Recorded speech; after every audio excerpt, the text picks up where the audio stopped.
Tracé vétuste et sans sensation, Jean-Louis, alors pourquoi faites-vous le déplacement en Hongrie? Pour aller voir du pays? Non, pour aller voir quand même le Grand Prix, parce que sur ce tracé dont vous parlez, Géraldine, qui n'est pas amusant du tout, où il n'y a pas de sensation, il n'y a pas de grande courbe, il n'y a pas de grande différence pour le pilotage, malgré tout, il y a très souvent des courses très animées. Pourquoi? Parce que justement, c'est un Mickey Mouse.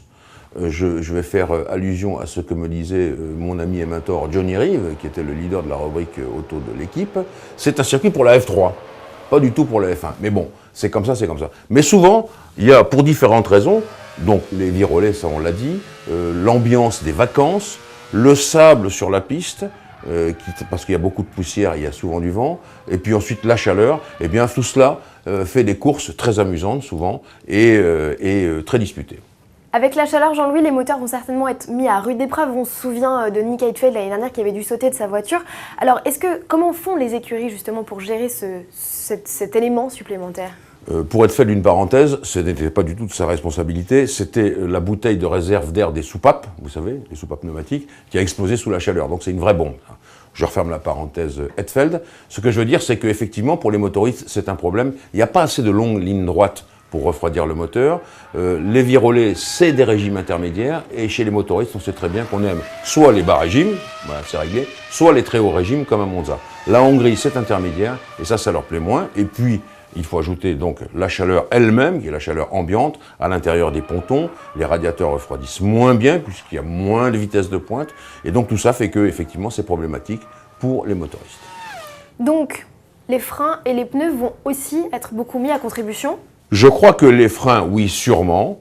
Je crois que c'est surtout les pneus qui posent toujours la même question. Je reviens à une interview que m'a donnée Alain Prost pour Autoplus et qui dit que ça, c'est la découverte à chaque Grand Prix. Sur une même qualité de gomme, logiquement, eh bien, il y a toujours à train égal, à pneu égal, même en unité, des différences importantes. Et que c'est ça la surprise. Et que de temps en temps, comme je vous l'avais déjà dit, ma chère Géraldine, il y a des coups de chance. Et c'est ça qui va faire la différence, surtout que, je le répète, l'adhérence à Budapest avec le sable, c'est pas gagné d'avance, et donc il faut faire très attention. Button, Vettel, Alonso, c'était le trio de tête en 2011, et cette année, Jean-Louis? Oui, alors, vous avez vu le résultat d'Hockenheim avant la pénalité de Vettel, c'était cela également. Je dois ajouter que Button, il connaît bien ce circuit parce qu'il y a eu sa première victoire, mais il y a beaucoup de choses qui peuvent arriver dans ce trio de tête que vous me citez. J'ai envie de vous citer d'ailleurs toutes les grandes équipes. Alonso, bien entendu, devant. Massa, pour lui, c'est une espèce de deuil, ce Grand Prix, c'est là où il a eu son gros accident, donc il faut qu'il fasse attention. Les Red Bull Renault, il faut qu'elles reviennent au premier plan. Je dis ça parce qu'à Hockenheim, Weber n'était pas là. On se demandait s'il courait, il est complètement absent de la course. Donc voilà, il faut que lui aussi revienne au sommet. Donc ça fait beaucoup de choses, beaucoup de points intéressants avant les vacances.